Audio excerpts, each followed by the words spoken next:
રાખજો અને આપણે ભણાવવાની શરૂઆત કરીએ છીએ. પ્રેમાનંદ ગુજરાતી સાહિત્યની અંદર પ્રેમાનંદ એ મધ્યકાલીન સાહિત્ય યુગના કવિ છે. વડોદરા જે છે ત્યાં આગળના એ વતની, વડોદરાના વતની મહાકવિ પ્રેમાનંદ વડોદરાના વતની છે. સમય 17મી સદીનો સમય છે. તેઓ ઉત્તમ કથાકાર હતા અને માનભટ્ટ હતા. માનભટ્ટ એટલે શું? જે ગાગર હોય, પિત્તળની ગોળી હોય, ગાગર હોય, એને આ આંગળીમાં વીંટી પહેરી હોય ને એના વડે વગાડે અને સાથે સાથે ગીત પણ ગાતા જાય. ગીત છે કે કથા છે એ કરતા જાય, તો એ માનભટ્ટ. માન ઉપર થાપ આપીને કથાને પઠન, ગાયન અને અભિનય દ્વારા રજૂ કરી તેમની રચનાઓ લોક સમુદાયમાં ગુંજતી કરી હતી. રામાયણ, મહાભારત અને પુરાણોમાંથી કથા વસ્તુ પ્રસંગો લઈ તેમને તત્કાલીન ગુજરાતી વાતાવરણને જીવંત રીતે નિરૂપીને આખ્યાનને એક નવું જ રૂપ આપ્યું છે. ગુજરાતી સાહિત્યની અંદર આખ્યાન સાહિત્ય સ્વરૂપ જે છે, મધ્યકાલીન યુગની અંદર ઘણા બધા સાહિત્ય સ્વરૂપો હતા. એમાંનું એક આખ્યાન ગુજરાતી સાહિત્યની અંદર આખ્યાન સ્વરૂપ જે છે, આખ્યાન છે, ગરબી છે, પદ છે, રાસો છે. આ બધા ગરબી પછી ભવાઈ, આ બધા મધ્યકાલીન ગુજરાતી સાહિત્યની અંદર આ બધા સાહિત્ય સ્વરૂપો હતા. એમાંનું એક આ સાહિત્ય સ્વરૂપ જે છે આખ્યાન, એ આખ્યાનની અંદર પ્રેમાનંદે કાઠું કાઢેલું છે. વડોદરાના વતની પ્રેમાનંદ જે છે એ કથા જે છે રામાયણ, મહાભારત અને પુરાણ માંથી કથા લે અને કથા લઈ અને તેઓ કથા પ્રસંગોને એવી રીતે રજૂ કરે કે લોકોને એમાં મજા આવે. મધ્યકાલીન સ્વરૂપની અંદર જ્યારે આ જે મધ્યકાળ હતો એ સમયગાળાની અંદર ટીવી, મોબાઈલ એવું હતું નહીં કે લોકો પોતાના આનંદ પ્રમોદ માટે કે ટીવી લઈને બેસી જશે કે મોબાઈલ લઈને બેસી જશે એવું કરી શકતા નહોતા. નથી કોઈ વિડીયો ગેમ, બરાબર છે. એટલે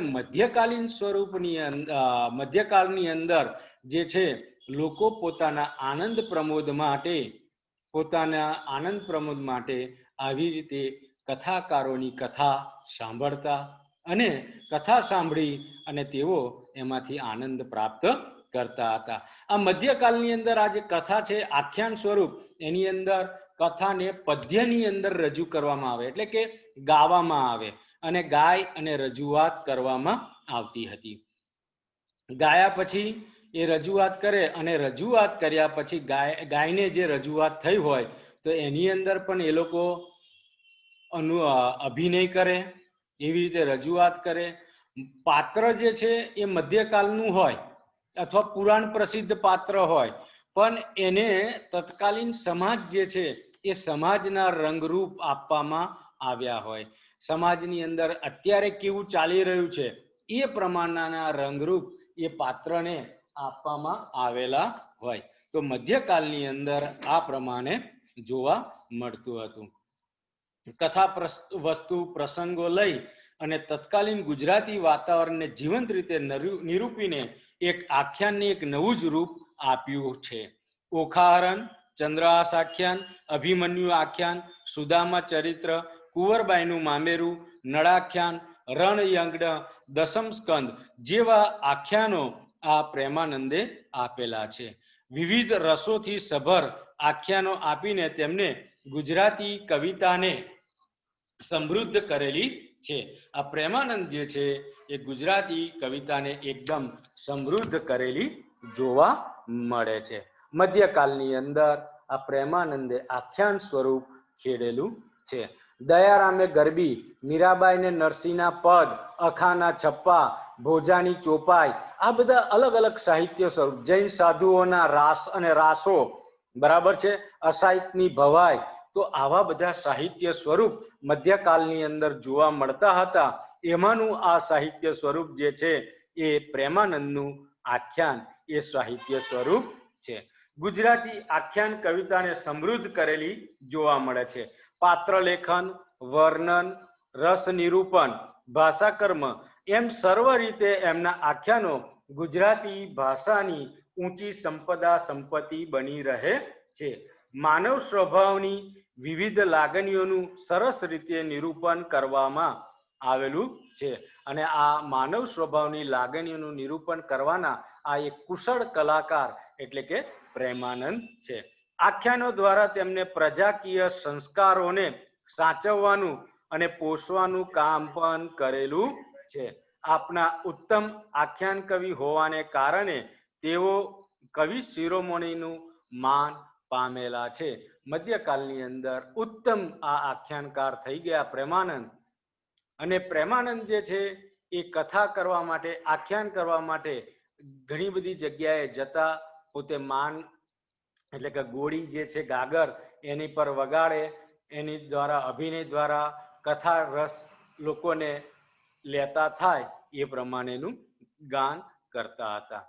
ભાગવતના દસમ સ્કંદમાં આવતી કથા પરથી પ્રેમાનંદે મૂળ કથાનક જે ભાગવતનું જે કથાનક છે એ કથાનકની અંદર ફેરફાર કર્યો, ઉમેરણ કરી અને રચેલું સુદામા ચરિત્ર જન મન રંજન અને રસ નિષ્પત્તિનું સુંદર આખ્યાન કાવ્ય છે.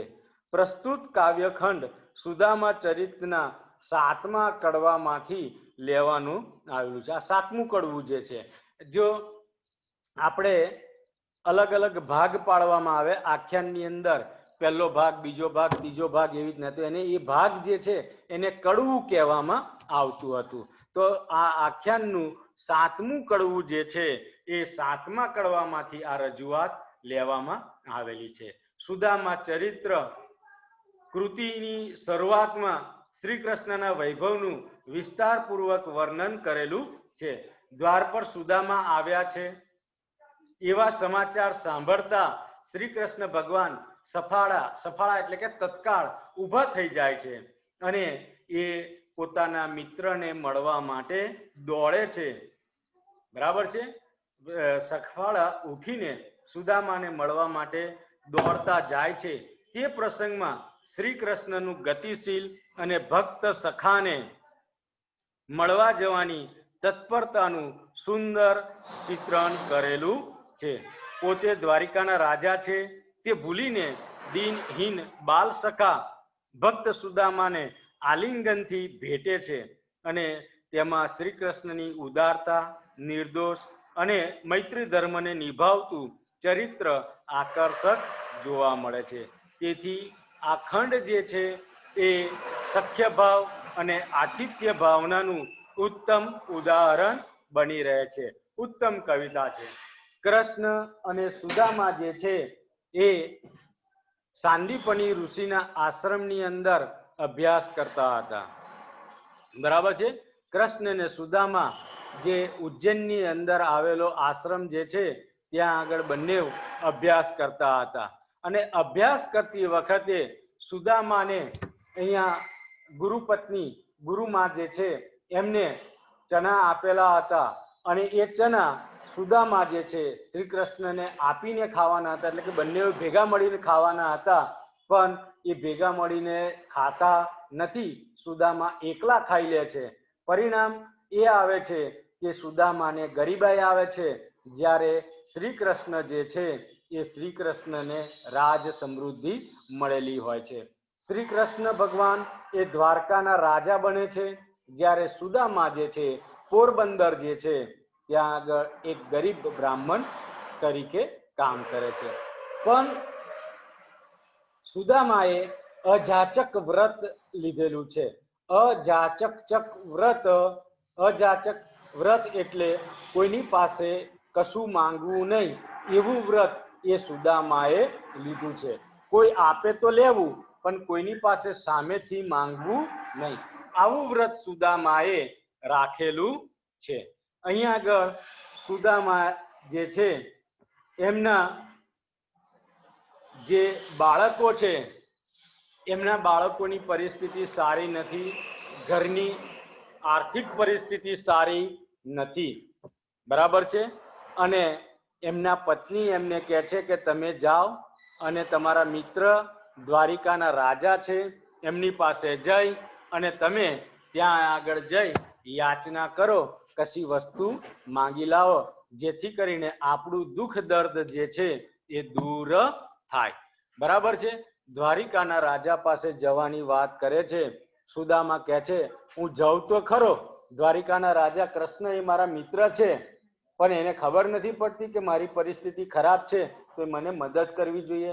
હું જાઉં તો ત્યાં આગળ ભાઈબંધ જે છે એની પત્ની માટે શું લઈ જાઉં, એના બાળકો માટે શું લઈ જાઉં.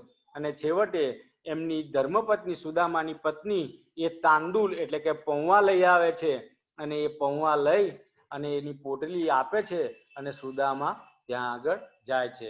સુદામાનું વર્ણન અહીંયા આગળ હાસ્ય ઉપજાવે એવું સરસ મજાનું વર્ણન કર્યું છે. સુદામાના ફાટેલા તૂટેલા લુગડા છે, દાઢી વધી ગયેલી છે, માથાના વાળ વધી ગયેલા છે, એવો ભિખારી જેવો લાગે એવું વર્ણન અહીંયા આગળ કરેલું છે કે સુદામા હકીકતમાં કૃષ્ણના મિત્ર હશે એવું લાગતું નથી. આવું વર્ણન અહીંયા આગળ કરેલું છે. તે જોઈએ આપણે કવિતા. દરેક જણ પોતાની ચોપડી ખુલ્લી રાખજો અને હું વાંચું છું, તમારે ધ્યાન રાખવાનું છે. અને જે શબ્દ જે છે એ તમને ખ્યાલ ન આવે તો એની આગળ ટીક કરી લેવાનું છે, એ શબ્દનો અર્થ લખી લેવાનો છે. બરાબર છે. દરેક જણાએ ધ્યાન આપવાનું છે.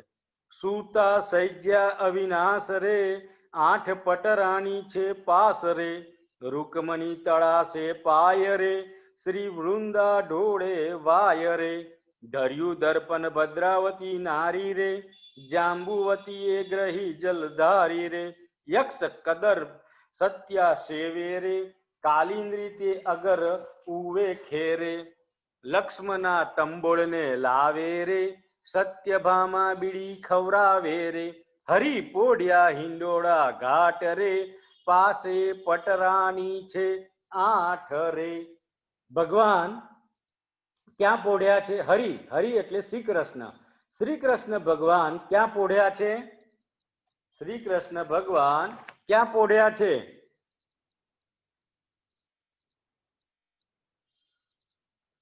હલો, અવાજ સંભળાય છે મારો?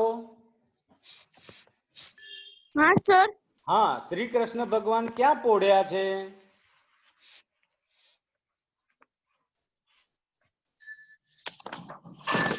હિંડોળા ખાટ. હિંડોળા ખાટ. હરી પોઢ્યા હિંડોળા ખાટ. ખાટ એટલે ખાટલો, અને હિંડોળો એટલે આ જે ઝૂલતો હોય હિંડોળો એટલે હિંચકો જે છે એના પર હરી પોઢ્યા છે. પોઢ્યા છે એટલે આરામ કરે છે. હરી પોઢ્યા છે, તેમની પાસે કેટલી પટરાણી છે? 8 સર. 8 8 પટરાણી છે. પટરાણી એટલે મુખ્ય રાણી. ભગવાન શ્રી કૃષ્ણને તો મુખ્ય રાણી કેટલી છે? 8. તો એમાં જોઈએ છે સૂતા સૈજ્યા એ અવિનાશ રે. અવિનાશ એટલે કે જેનો વિનાશ ન થાય તે. અવિનાશ. કોનો વિનાશ ન થાય? ભગવાનનો. આપણા બધાનો વિનાશ થાય છે, પણ ભગવાનનો વિનાશ થાય નહીં. એટલા માટે ભગવાનને કહેવાયું છે અવિનાશ. જેનો વિનાશ ન થાય તે અવિનાશ. સૂતા સૈજ્યા. સૈજ્યા એટલે સૈયા, સેજ, પથારી. પથારી પર ભગવાન સૂતા છે. 8 પટરાણી. પટરાણી એટલે કે મુખ્ય રાણીઓ જે છે તેમની પાસે છે. રૂકમણી તળાશે પાયરે. પહેલી પટરાણીનું નામ શું છે? રૂકમણી. રૂકમણી શું કરી રહી છે? તળાશે. તળાશે એટલે કે ધીમે ધીમે પગ દાબે, ચંપી કરે, પગની ચંપી કરે. અને પાય એટલે પગ. તળાશે પાય રે. રૂકમણી ભગવાન શ્રી કૃષ્ણના પગ દબાવે છે, પગની ચંપી કરે છે. આ પહેલી પટરાણી રૂકમણી. બીજી પટરાણી શ્રી વૃંદા ઢોળે વાય રે. વાય. વાય એટલે વાયુ. વાયુ એટલે પંખો. પહેલાના સમયમાં આમાં વીંજનો નાખવામાં આવતો હતો. તે સમયે આવા ઇલેક્ટ્રિક પંખા હતા નહીં. હાથથી પંખા નાખવામાં એટલે પવન નાખવામાં આવે તો શ્રી વૃંદા શું કરે છે? પવન નાખે છે. ધર્યું દર્પણ ભદ્રાવતી નાર રે. દર્પણ એટલે અરીસો. ધર્યું અરીસો ધરે છે. કોણ? તો કે છે ભદ્રાવતી નામની એમની પટરાણી છે તે, એ એમને અરીસો ધરે છે. એટલે આ ત્રીજી પટરાણી. ચોથી પટરાણી છે જાંબુવતીએ ગ્રહી જલધારી રે. પાણીની જારી, પાણી લઈને જાંબુવતી છે ત્યાં આગળ. ચોથી પટરાણી યક્ષ કંદર્પ સત્યા સેવે રે. અને સત્યા જે છે યક્ષ કંદર્પ એટલે કે કસ્તુરી, કેસર, ચંદન, રક્તચંદન, અંબર, અગર, બરાસ અને સોનાના વરખને પીસીને તૈયાર કરેલો લેપ જે છે એ સત્યા લગાડી રહી છે. આ લેપ તૈયાર લગાવવું, સેવે એટલે લગાવવું. એટલે આ પાંચમી પટરાણી છે સત્યા. બરાબર છે. કાલિંદ્રી તે અગર ઉવે ખેરે. કાલિંદ્રી જે છે એક જાતનો સુગંધી પદાર્થ જે છે એ નાખી રહી છે, કાઢી રહી છે. બરાબર છે. તો જુઓ, પહેલી પટરાણી રૂકમણી એ શું કરે છે? પગ દબાવે છે. બીજી પટરાણી વૃંદા એ પવન નાખે છે. ત્રીજી પટરાણી ભદ્રાવતી એ દર્પણ ધરે છે. ચોથી પટરાણી જાંબુવતી એ જલધારી ગ્રહણ કરે છે. પાંચમી પટરાણી સત્યા જે છે એ યક્ષ કંદર્પ એટલે કે કસ્તુરી, કેસર, ચંદન, રક્તચંદન, અગર, બરાસ, સોનાનો વરખ આ બધુંને પીસીને તૈયાર કરેલો લેપ જે છે એ લગાવે છે.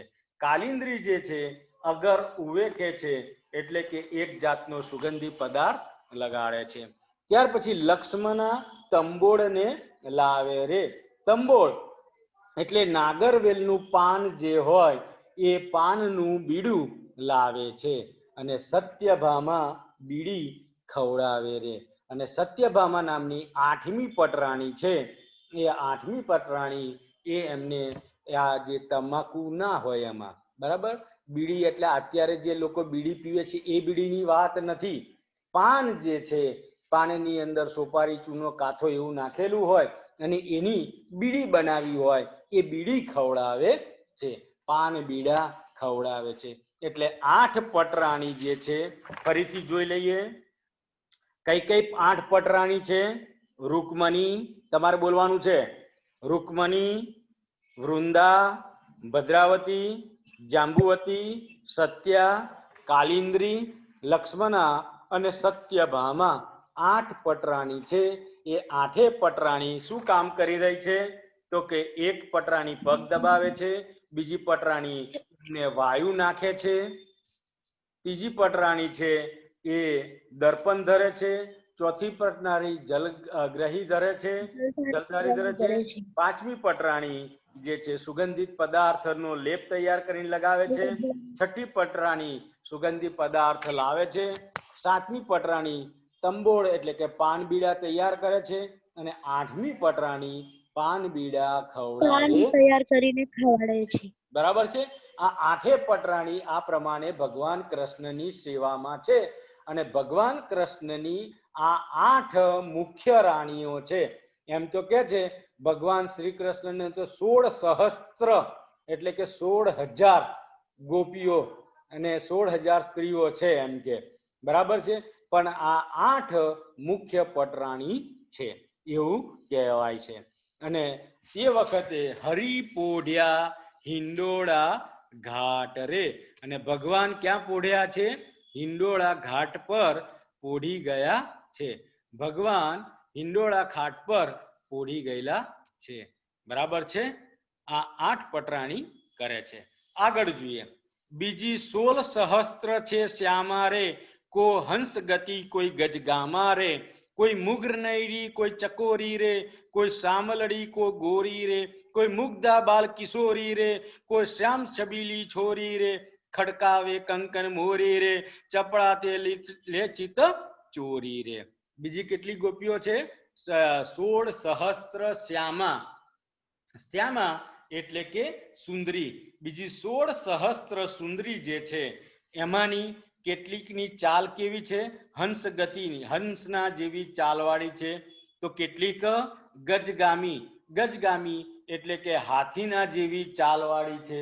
તો કેટલીક મૃગનયની, મૃગ એટલે કે હરણ, હરણની આંખ જેવી, આંખ નેની એટલે કે આંખવાળી જેવી છે. તો કેટલીક ચકોરી એટલે કે ચકોર છે.